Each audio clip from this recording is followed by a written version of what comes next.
Hi, I'm Nelson Ford uh, from the Gunsmith in Phoenix, Arizona, and I'm pretty jazzed about today's guns. They're hammerless pocket Colts, automatics from the early 1900s. It's a very exciting time. Um, of course, they're all John Brownings, bow your heads. Um, he was working with Colt and FN at the time, and there were, 1896 through 1900. Lots of stuff was happening. Smith I frames and K frames, and all these little 32 and whatever automatics. The FN they made that was very similar to this was a little bit bigger gun, and it had a 9x20 in it. But there was a lot going on, and in 1903, this is the 1903 pocket model Colt. And a lot of people might say, well, it's a little cute automatic. Great. Sam Colt had a terrible time. We all think of him as this god of gun manufacturing. He had a terrible time.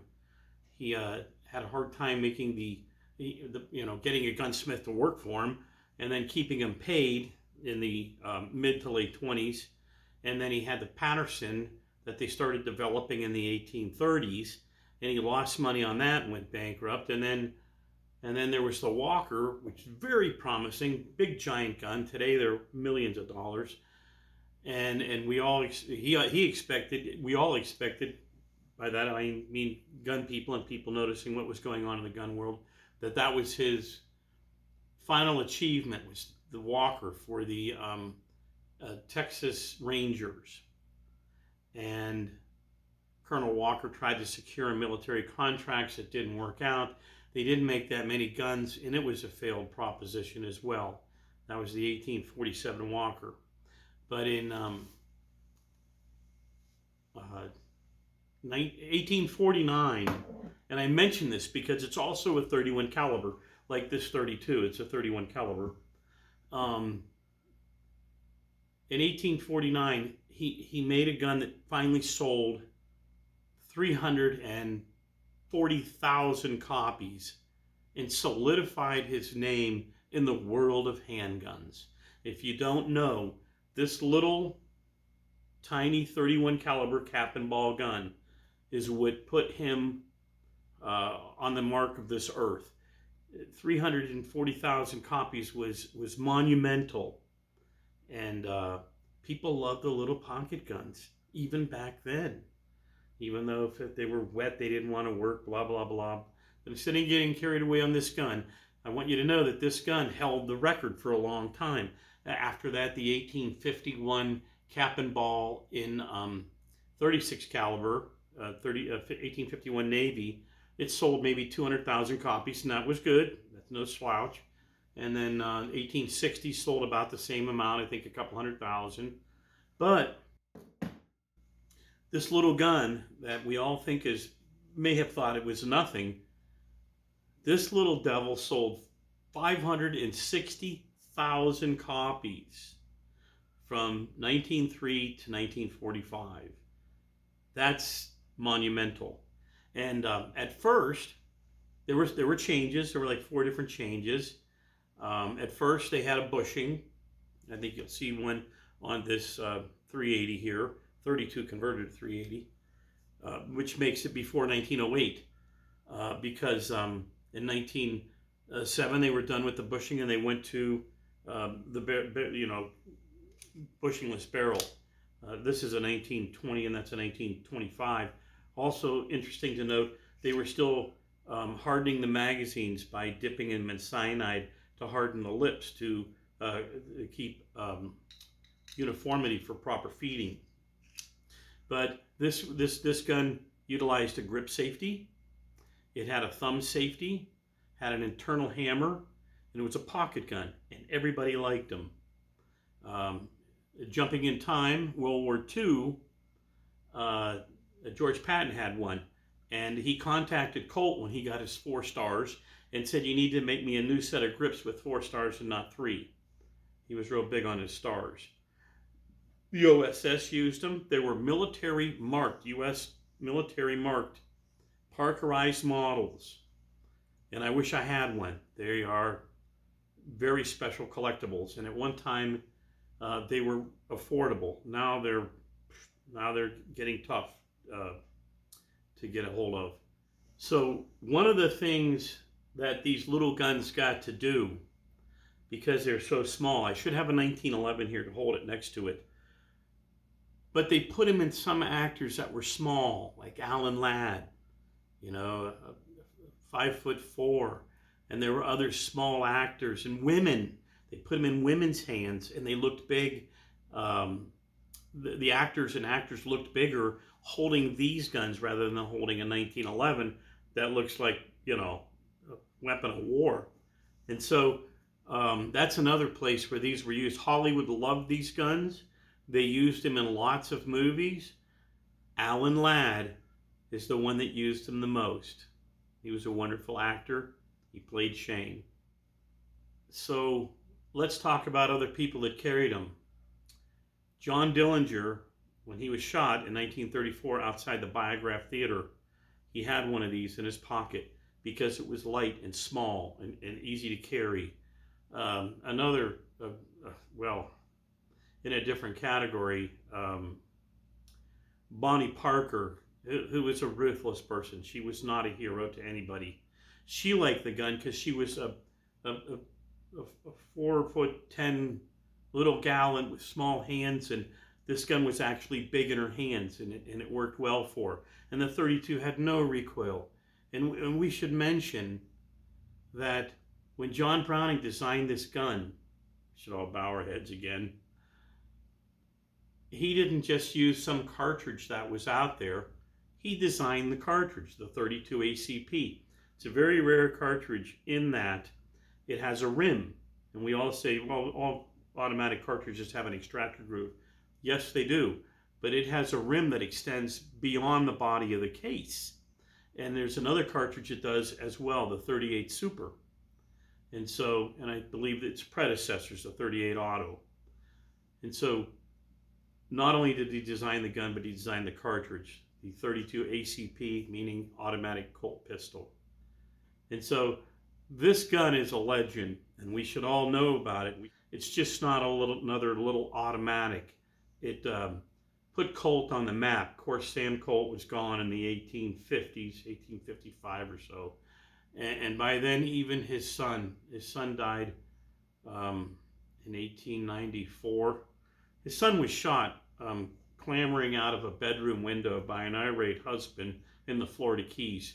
He was somewhat of a playboy himself. He enjoyed Sam Colt's money more than anyone else. But this is the 32, and we should all know about it. It's a great little gun. It's a cool little gun.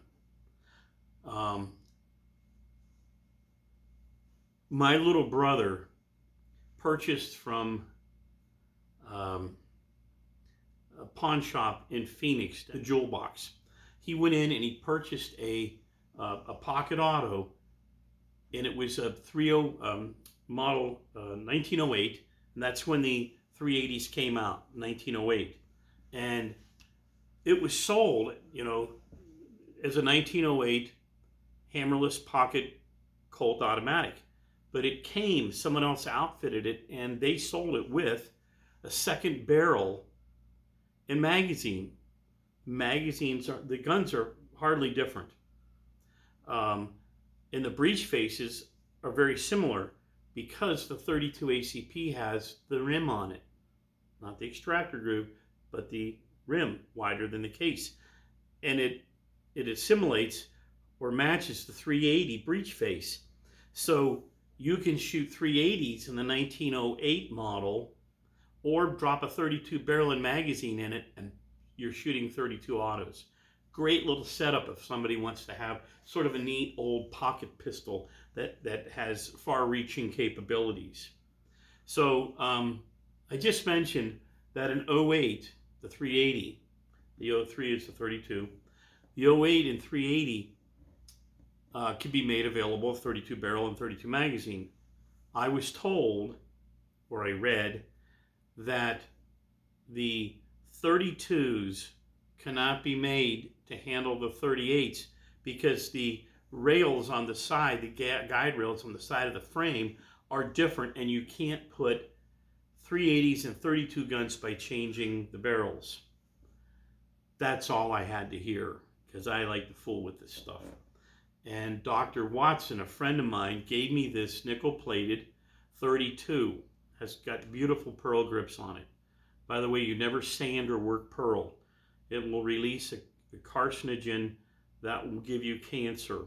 And Ajax grips at the end of its tenure of pearl grips, they were making them and sanding them in a box, wearing a mask in a plexiglass clear box with water dripping through it, so the water would take the dust out of it as you were sanding and working them. And that didn't work either. These people got cancer of the hands, and it was terrible. But at any rate, I spent an evening one night, and this is of course, an early 32 because it's got a bushing. And it's, of course, the bushing is blue here, but that's all I could get for replacement parts from Nimrich Arms. I got a 380 barrel and bushing, and I wanted to make them work in a 32. And it took me the balance of an evening, and I wouldn't spend that kind of time today doing it, but it was a matter of making it work. And I had to massage the rails in there in order to get the gun to feed properly. And it took several tries, but when it finally worked, I was happy. Anyway, this gun means a lot to me. It was given to me by a good friend. This is a 380 that was born a 380. It's a 1908, of course, model. And it has a half-dip magazine. They harden them in order for the guns to feed reliably. There's not a lot to say about this particular gun, but she's a jewel. She's in great condition. So in 1908, something else happened. Oh, by the way, the 380s did not sell it like the 32s. The 32s sold 560,000, I think. The 380s sold from 1908 to 1945, and they were discontinued. 135,000, right in that range. So there's also another gun that came out in 1908, and that's the vest pocket, named after where it would fit small areas. And these little cuties were sold in major numbers. They also eclipsed the black powder 1849 pocket gun. They sold 400,000 of these. And by the way, John Browning designed the 380 cartridge, 380 ACP. For this gun, he designed the 32 or 25 cartridge for this gun. Interesting to note, a lot of civilians bought these. That's how they got 400,000. These were never used by the military. There were military models, yes, but they weren't sold in big numbers, and they didn't send them to England. And I should have mentioned, I think, Shanghai Police Department also bought some of these 32s. You'll find them marked. I've seen them. Very rare. Not a lot came back to the States. But these were sold to civilians, and civilians loved the little tiny guns. In 1968, there was a gun control act that said the guns had to be so big to get into the States. If they were too small, they couldn't import them. And that made these guns even more special because you could buy and sell and trade them here. They were discontinued in 1945, but the ability of being able to buy them was still good, where you couldn't have imports of these. But what can you say? A couple of guys that were movers were moving from a farmhouse that was about to be knocked down in, I think, Iowa or Kansas, and they were hired to go in and empty a house for $400 20 years ago.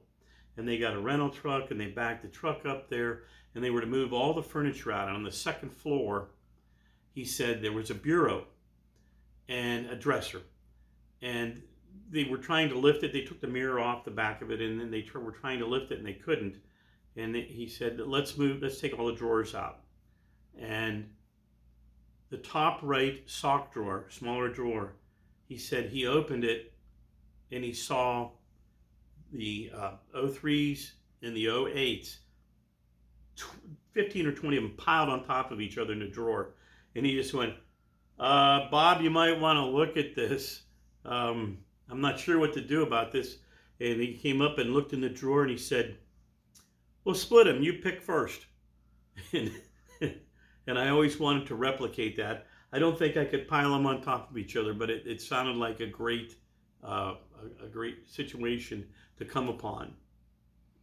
So there was a lot to learn here and a lot of fun. High production numbers on the 32. Morphed into the 380, but they still ran it, the 32, all the way to 1945. And then the pocket hammerless also came out in 1908. Fun stuff, great guns. Every good collector should have at least one or two of them. So I hope you enjoyed the presentation on the hammerless as much as I did, because I just love talking about them. Thanks and have a good night, and leave your comments. I love to answer questions.